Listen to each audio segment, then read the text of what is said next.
For professional advice with a personal touch, consult Fuller Landau, Chartered Accountants and Business Advisors. Click on flmontreal.com.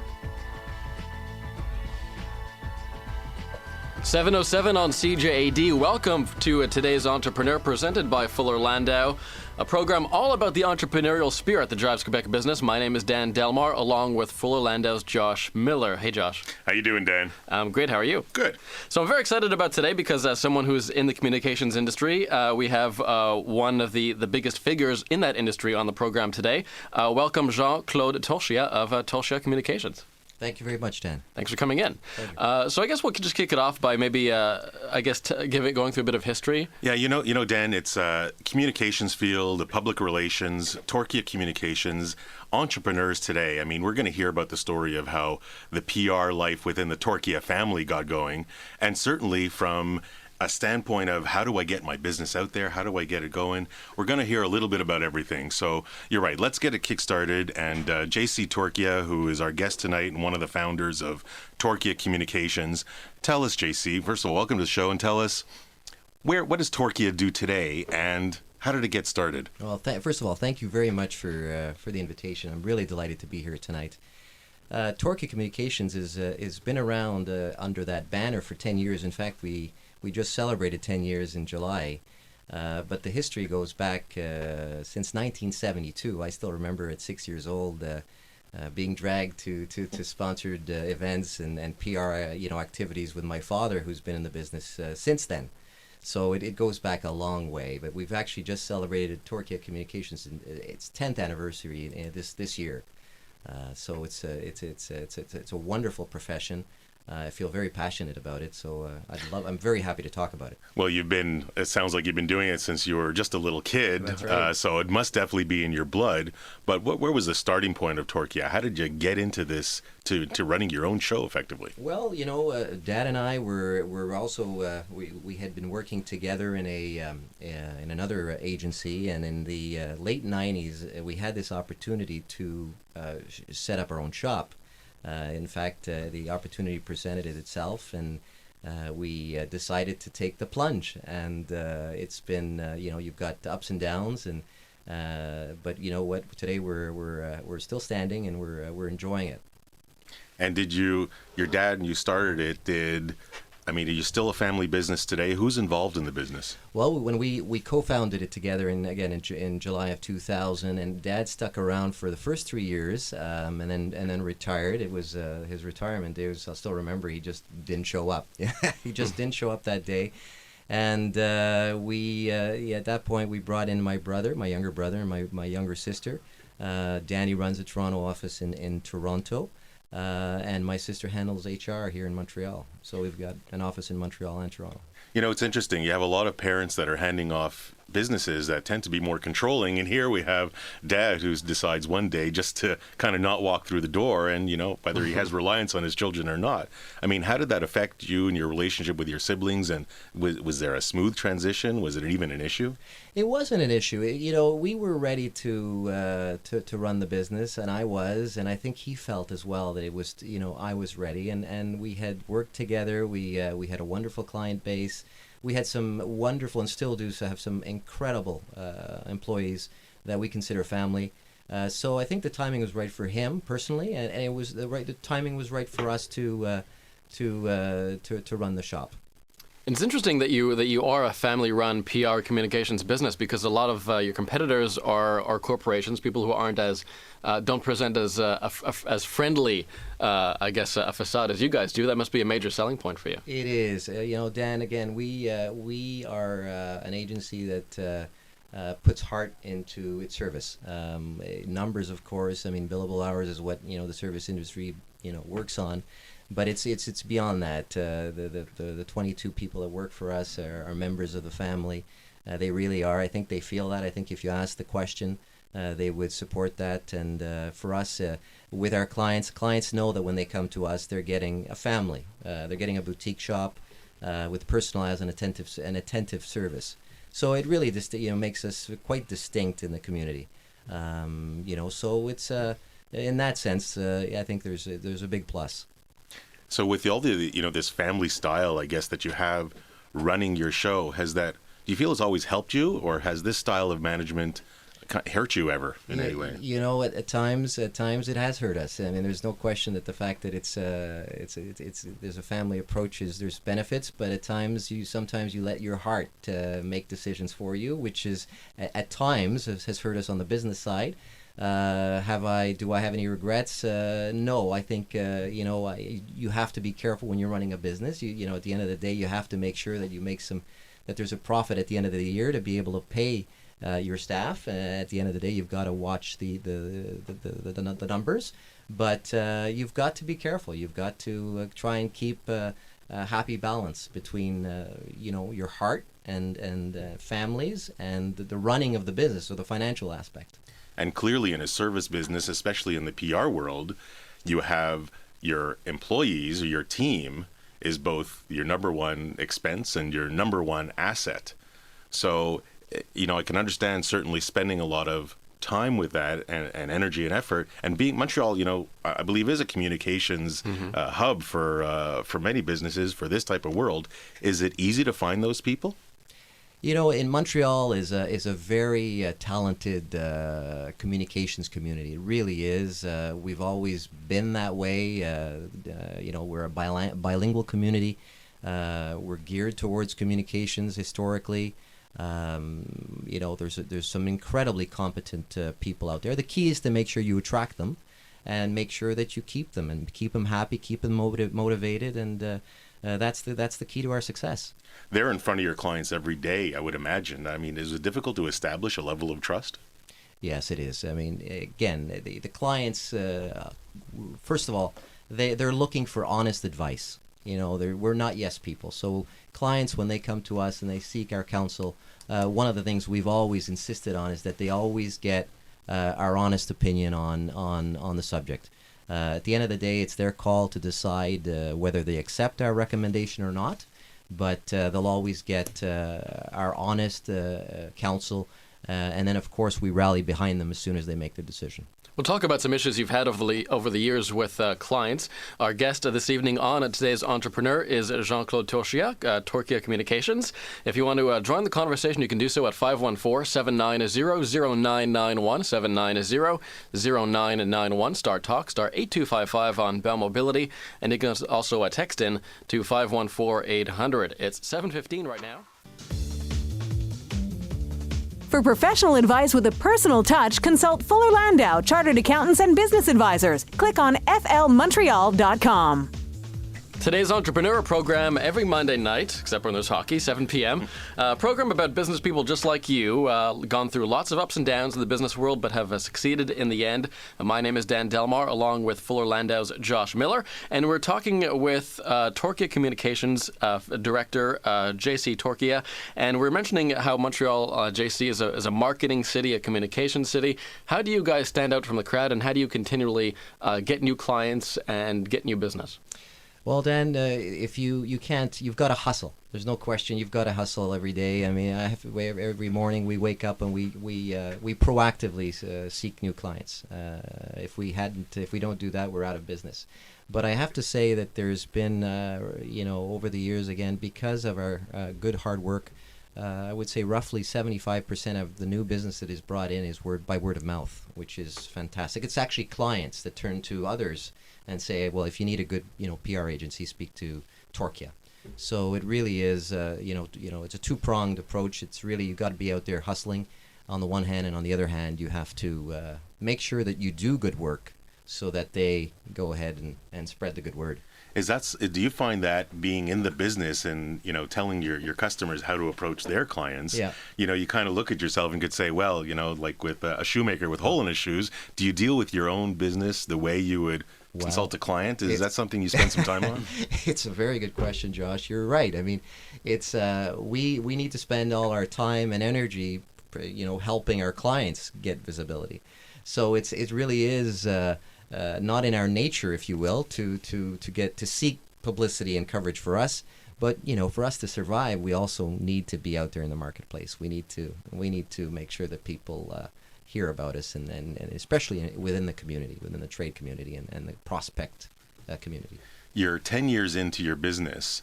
Are you more picky with your customers? Like, do you say you- yes to everybody, How do you or in your customer selection, if somebody comes in, are you filtering your customers any differently? Have you learned any do's and don'ts of? Well, technically, as long as there isn't a conflict of interest with another account, like we wouldn't be working for two breweries, for instance. Technically, as long as it's a legal entity and they're doing legal work, it's a legal business, we would service them. And if they pay in kind, it's even it's even better.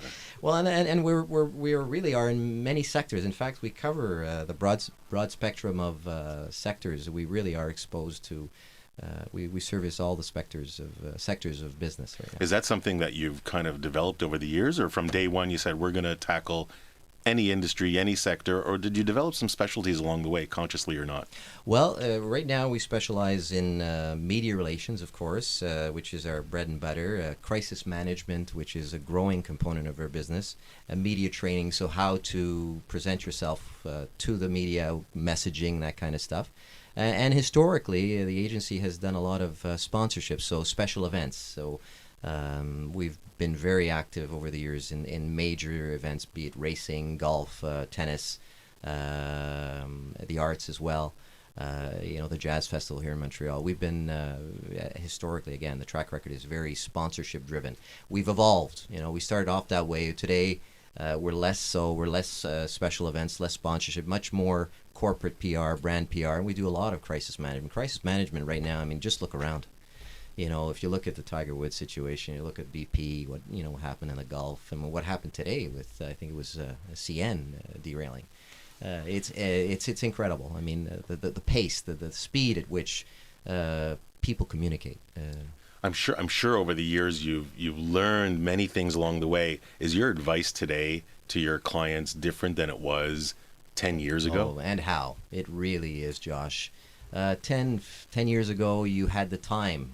You had more time. You had time to sit down with your client and say, okay, what's the strategy in this, in a good situation or in a bad situation? You had time to think more. Now, if you don't act, you're in trouble. You lose the message. You lose control of the message. So if you don't act instantaneously, especially when you're faced with a crisis, you're in trouble because others will control the message for you. So we don't have the luxury of time. The clients don't have the luxury of time anymore when they communicate to their audiences. Just they don't have it. Have you changed your model of your training of your people and how you accumulate information? Has your business process changed with that thought in mind? No question. We wouldn't be here today if we hadn't. Again, if you don't use that, if you're not quick to respond, again with the social media, the World Wide Web has transformed literally our business. The old adage of no comment, when we used to hear people say no comment, that doesn't, unfortunately, survive anymore. You can't just, with the press, you can't say no comment anymore. If you say no comment, they will control the message for you. That's what they did in the case of Tiger Woods. BP, the BP CEO got destroyed by his insistence of no comment. We just know. I can certainly attest to that as a journalist. It's not something that's ever a positive message to send out. Correct. How do you put a more friendly face on your profession? Because PR is often viewed as deceitful in some cases. Right. How do you guys encourage your clients to be honest and be upfront and not, I guess, project an image that may not be real? That's an outstanding question, Dan. The bottom line is sincerity.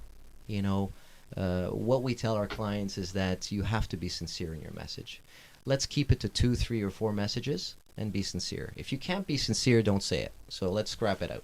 Let's just get rid of those messages. We need you to feel comfortable with 3 or 4 messages that you want to communicate that come from the heart and are sincere, and off you go.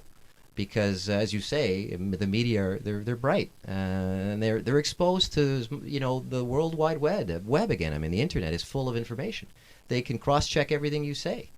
So you don't have you've got to be able to make sure that you're sincere.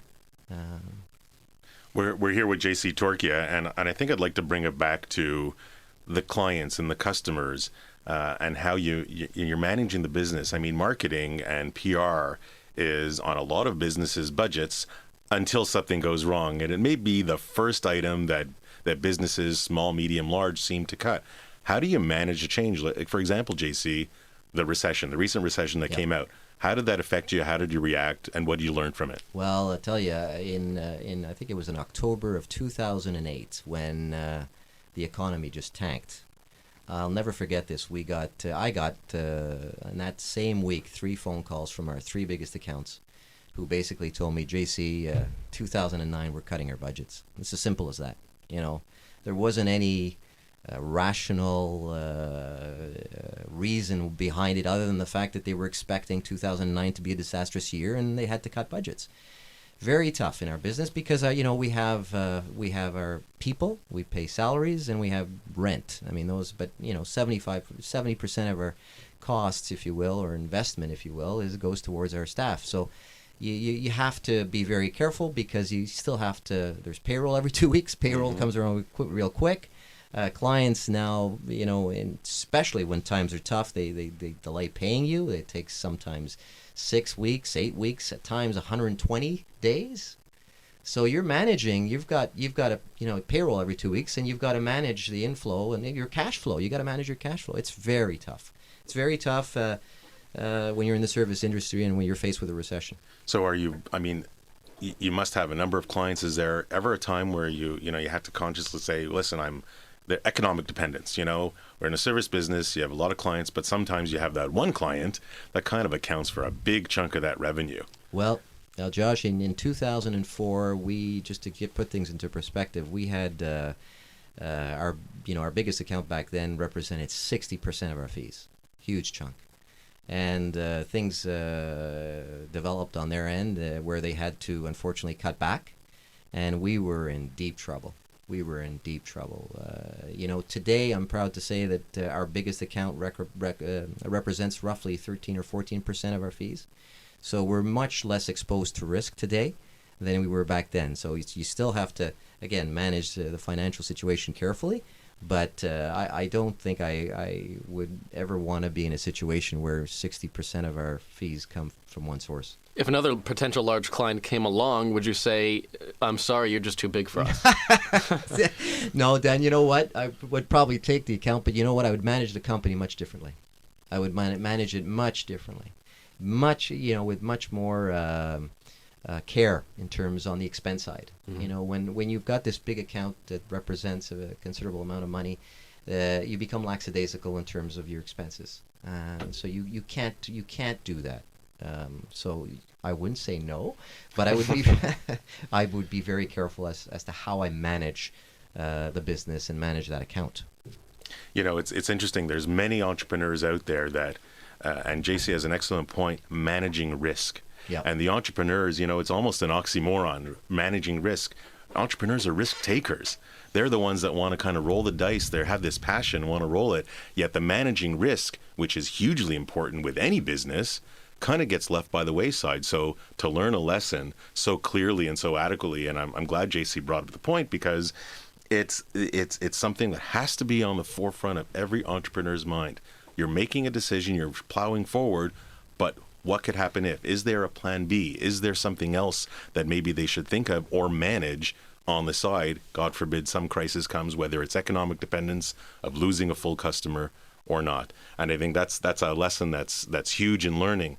And when we get back from the break, I think we'll touch a little bit on how the saving the money, saving the pennies, looking at your costs, and dealing with some of the financial aspects are still real, given all the speed of it the information's coming in. Today's Entrepreneur, presented by Fuller Landau. Our guest this evening is JC Torchia from Torchia Communications. You can always join the conversation by calling 514-790-0991, Star Talk on Bell Mobility, or texting to 514-800. Right now it's 7:30 on CJD. For professional advice with a personal touch, consult Fuller Landau, Chartered Accountants and Business Advisors. Click on flmontreal.com. 7:32 on CJAD. Welcome back to today's Entrepreneur, presented by Fuller Landau, a program about the entrepreneurial spirit that drives Quebec business. Dan Delmar, along with Fuller Landau's Josh Miller. And Josh, before the break, we're talking about overcoming a lot of woes during the recession, especially, and how to overcome that hump, how to deal with banks, how to deal with payroll. Could be pretty complicated. You know, and JC raised an excellent point. You got to keep your eye on the ball. You got to keep looking at those expenses, even if you get a little fat. Not that I'm one to talk. Good thing it's radio. But even if you get a little fat and you have this great client, but something happens. So I mean, what are the repercussions, JC? What have you lived through? Oh well, you know, I don't want to ever live that situation again. But again, in 2004, when we lost that big account, it was. You know, we were faced with, again, cash flow situations, a very tough cash flow. Decisions had to be made. I'll never forget that one day the bankers called me up and they said, JC, we got to talk. You know, you've got to inject basically something like $150,000 into the company, or, you know, we pull the plug. Did they give you a lot of lead time? They gave me 24 hours, Josh. That's what happened. They gave me 24 hours and they basically said, you know, here's the situation. The bank isn't going to take any more risk. It's either you inject, or we basically, you know, have to cancel the loan, the credit margin. So what did I do that day? I basically decided, I made the decision that I would actually inject the money. And I promised myself and our family, I said to them, we're going to get through this. And the day that we do, we're going to change banks. And 3 years later we did, and we actually changed banks. I couldn't live with the fact that they were so, this bank in particular was so ruthless. To a small 25 or 30 people shop. I mean, 30 families that day could have lost their jobs. And I had a choice. Either I close it, or we move forward and take the chance, and I put the house on the line. And I'm very grateful to my wife for having basically supported me throughout. Here we are today. We survived, and the future looks bright for the company and for the industry. The PR industry is definitely on a growth curve.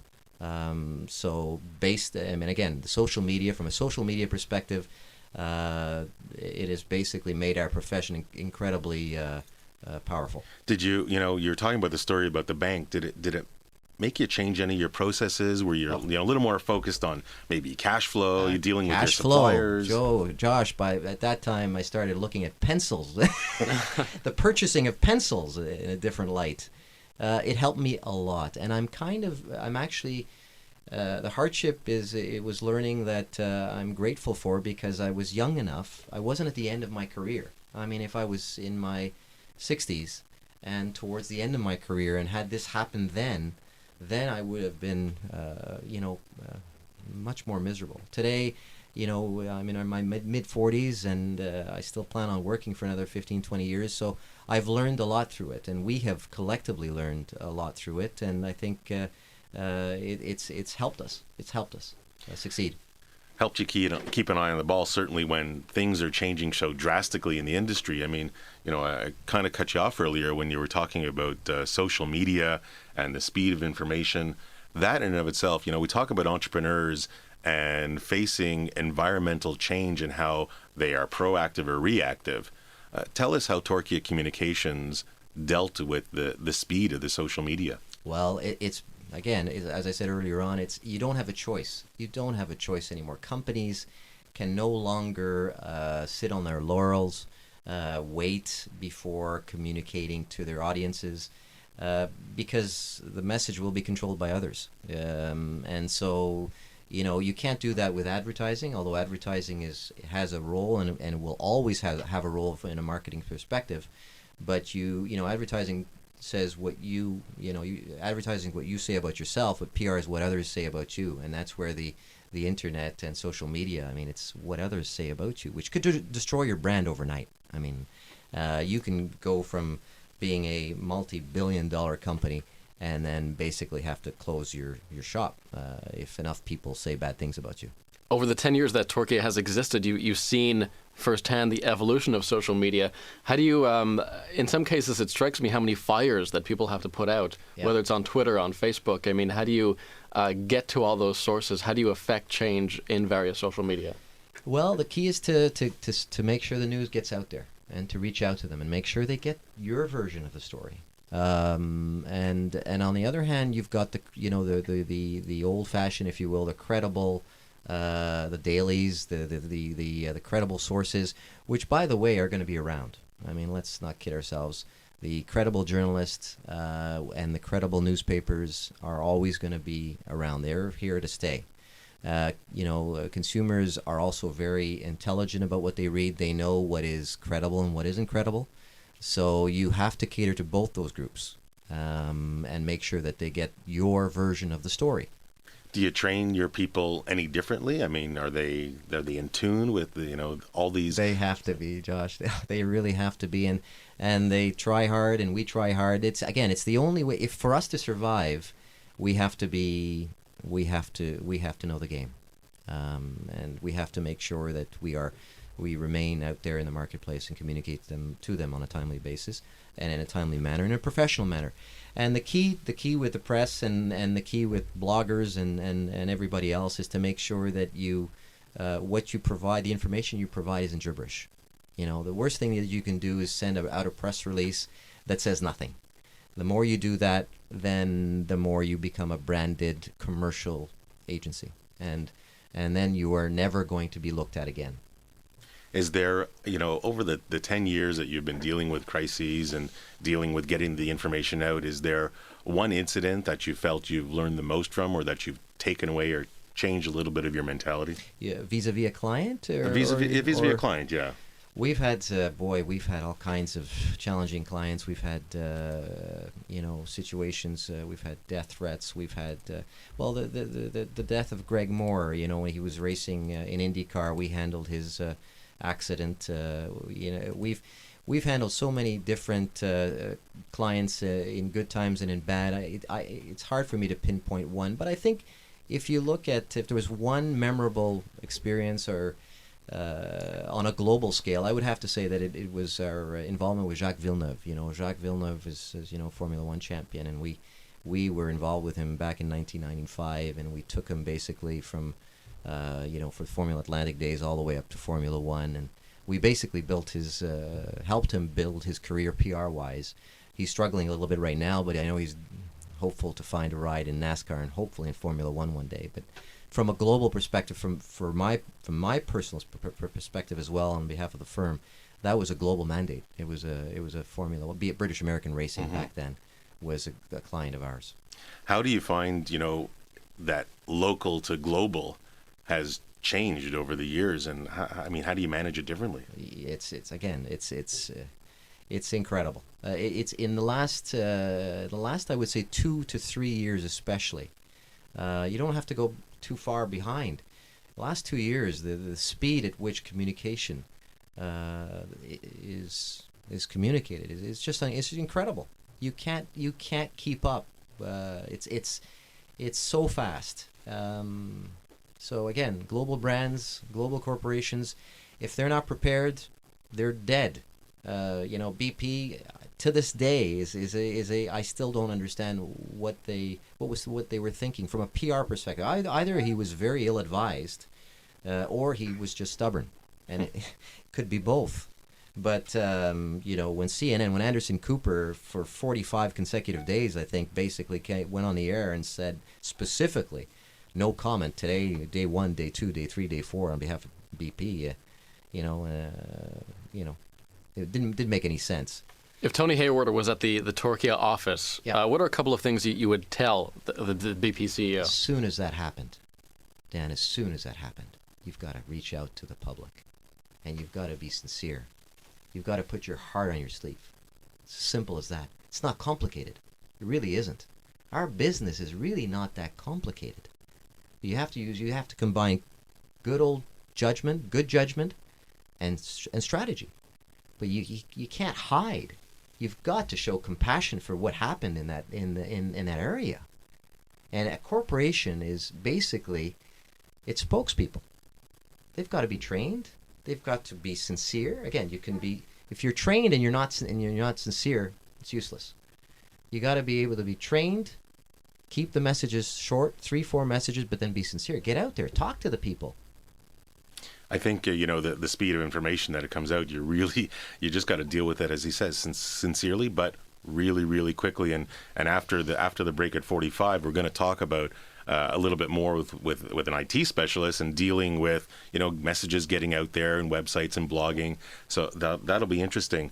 But before we get to that, JC, just to kind of get your thoughts, if you had to pick some words of advice, what would you tell today's entrepreneur what to look out for, what to be wary of? Well, from a business perspective, from an entrepreneurial perspective, I would have to say save for a rainy day.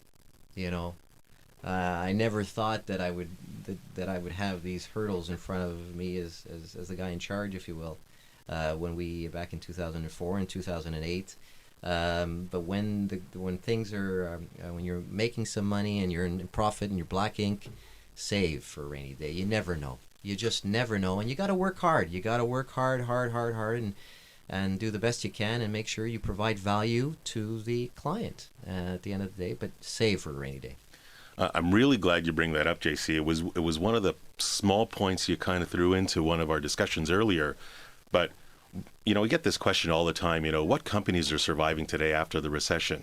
And the answer is fairly simple. And JC, you're really hitting it. It's save for the rainy day. Plan ahead. What do the companies that survive today have in common mostly? One is when they were making the money, they didn't rape their company. They didn't pull everything out of their company. They reinvested. They saved for a rainy day. The other criteria is that they had their eye on the ball. Watch the expenses, think ahead. Don't necessarily waste your money on everything. Make sure you have control. And if you can have control and think ahead and plan a little bit more while saving that money for a rainy day, those are the companies that are struggling less today. Those are the companies that have developed enough capital so they don't have to rely on the banks that can come and put a gun to your head. And I think if there's a takeaway from that, certainly that is the message to entrepreneurs is exactly that. Save for the rainy day, look ahead. And also, you don't want to be nagged by your accountant for not saving, right? That's right. Well, we certainly have our prodding moments as well. Coming up, we'll bring in the Fuller Landau IT director into the conversation to talk more about technology and how you can use technology, social media as well to improve your business perspectives. 514-790-0991, star talk, star 8255 on Bell Mobility, and texting to 514-800. Our guest from Torchia Communications is JC Torchia. It's today's entrepreneur on CJAD 745. For professional advice with a personal touch, consult Fuller Landau, Chartered Accountants and Business Advisors. Click on flmontreal.com. 747, welcome back to today's Entrepreneur, presented by Fuller Landau, a program about the entrepreneurial spirit that drives Quebec business. Dan Delmar and Fuller Landau's Josh Miller with you. Our guests this evening, JC Torchia of Torchia Communications, and we'd also like to bring in the IT director at Fuller Landau, Kevin Ammerman. Kevin, welcome. Thank you very much. So we're talking about social media and how businesses can use social media, not just in PR, but all businesses, to get their name out there. How can people use Twitter, Facebook, other forms of social media to their advantage without sort of getting into trouble? Oh, without getting into trouble, that's a big question. As you said, there's a lot of different tools out there these days that companies are using, individuals and companies, to spread the word about their businesses and their products and to try and build up interest about their products. Twitter and Facebook are probably two of the best known right now. And companies are going to great lengths to leverage those kind of tools to spread the word about their products. We see these great viral campaigns that are coming out right now, things like the Old Spice guy and things like this that have run their course, but now we see new companies picking up on those trends and transforming them to their own ends. For example, U.S. politicians are starting to jump on that bandwagon now. Is it difficult to set up? Like, set up, if you want somebody to follow your business on Twitter, what would you do? Well, the setup is almost too easy. It's just a matter of signing up for an account. But the trick is really in getting people to listen to you and to jump on board, to follow you and to trust you. So it's not just the sheer number of followers that you have, but the credibility that's behind you. They actually have rankings out there these days that rank the value of the things that you post on Twitter. you only have 140 characters per post, and most people, even the really big Twitter leaders, don't make that many posts per day. So they got to get a lot of weight behind those posts in order for people to really pay attention to them, and that is really the trick. So getting meaning in there, not just talking about what you've had for breakfast, how many times you've had to like step outside the office today, but actually saying meaningful things and engaging in conversations with the people around the world. Does that make Facebook a better tool than Twitter because you have the ability to post more information or not be limited to those 140 characters? It's definitely a different tool. Twitter is much quicker. They lend themselves really well to mobile platforms, to people using their iPhones and Blackberries to send little tweets. While Facebook, it's changing a lot. They're really changing the structure of their program, but it really is developed around communities, groups of friends, groups of fans that are following different events or different personalities or products. And it really is a different kind of tool. So it's hard to compare the two. They're both sort of used in conjunction with one another, but different types of products or different types of brands do tend to focus on one or the other.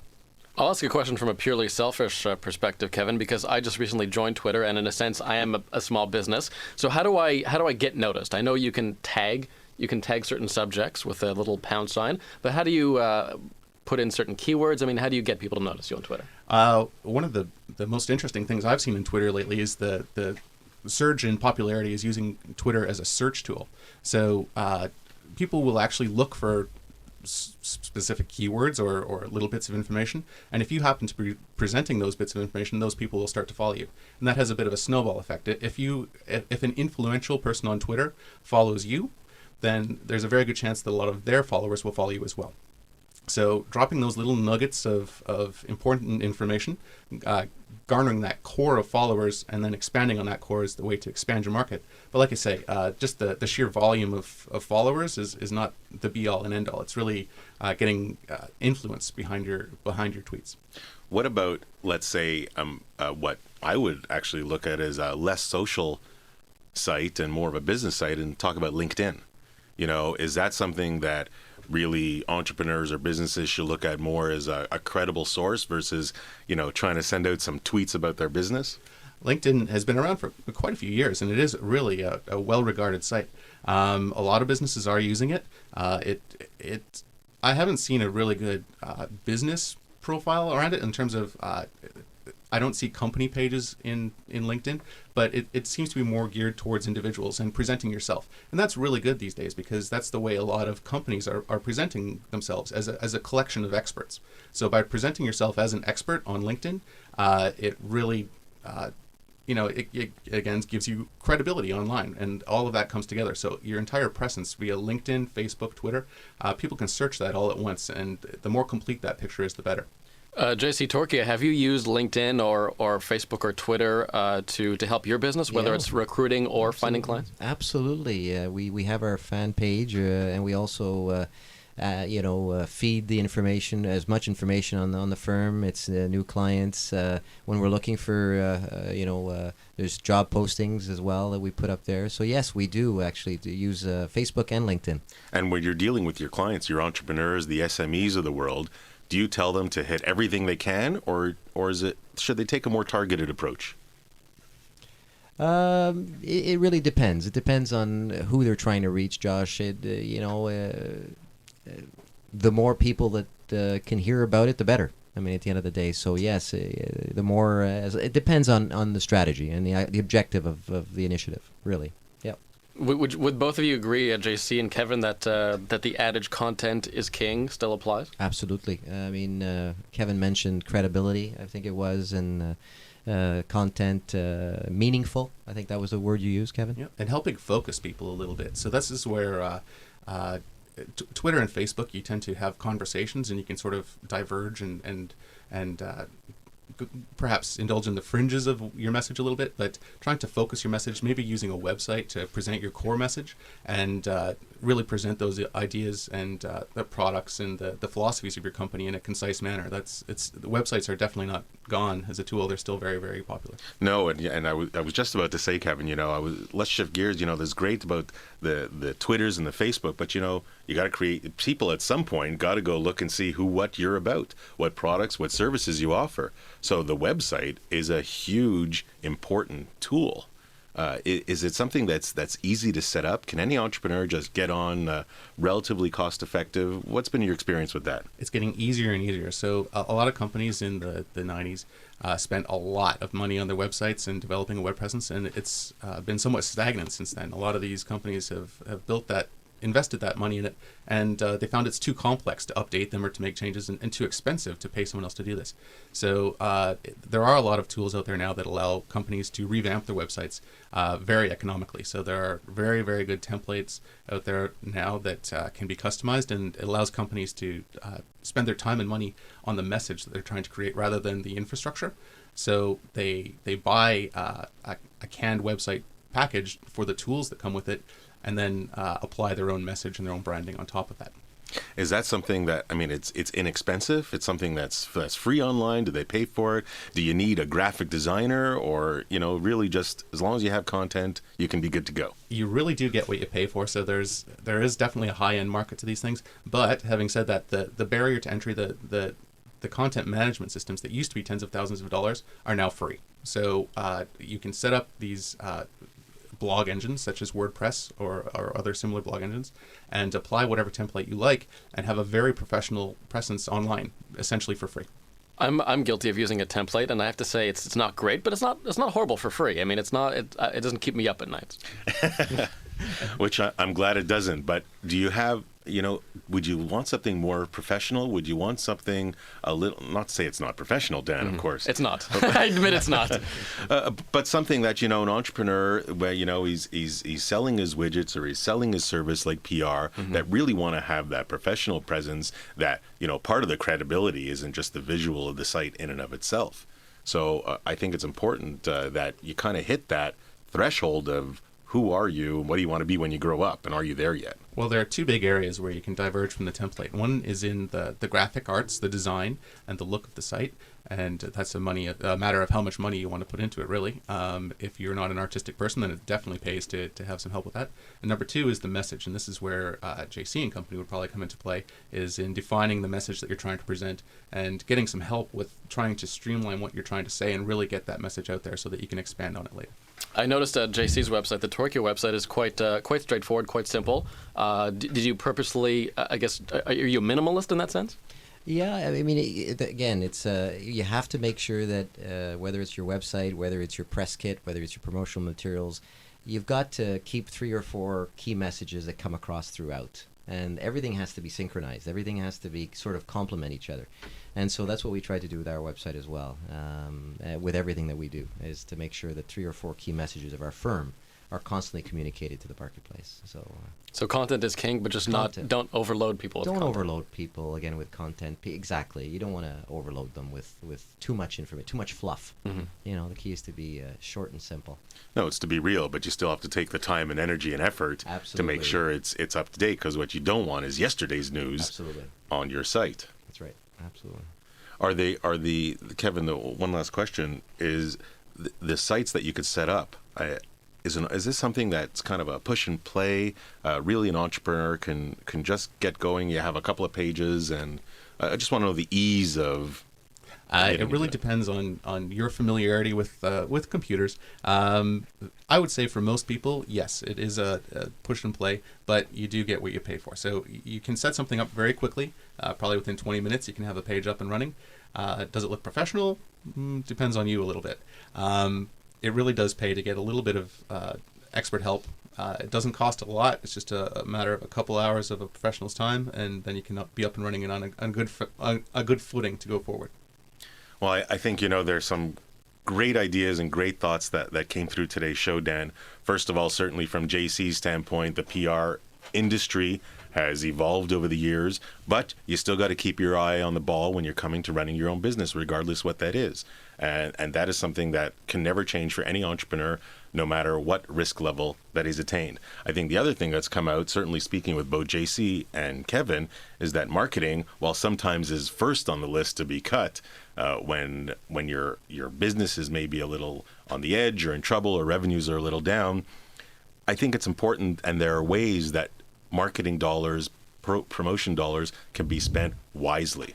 And not necessarily, it doesn't take $50,000 to just throw it in and make sure it's going. It can be spent. If you take your time and effort and energy and bring out the right tools, it can be very cost effective while you still stay in the marketplace. Kevin Ammerman, the IT Director of Fuller Landau, and JC Torchia of Torchia Communications. Thank you both for coming in tonight. Pleasure. Thank you. Josh Miller, pleasure as always. We are back on November 1st with Baie des Fromages, another great entrepreneur profile. You can reach Fuller Landau during business hours at 514-875-2865, 875-2865, or visit their website. Yes, they are online at www.flmontreal.com. For Josh Miller, I'm Dan Delmar. Have a good night. Friendly Fire is next.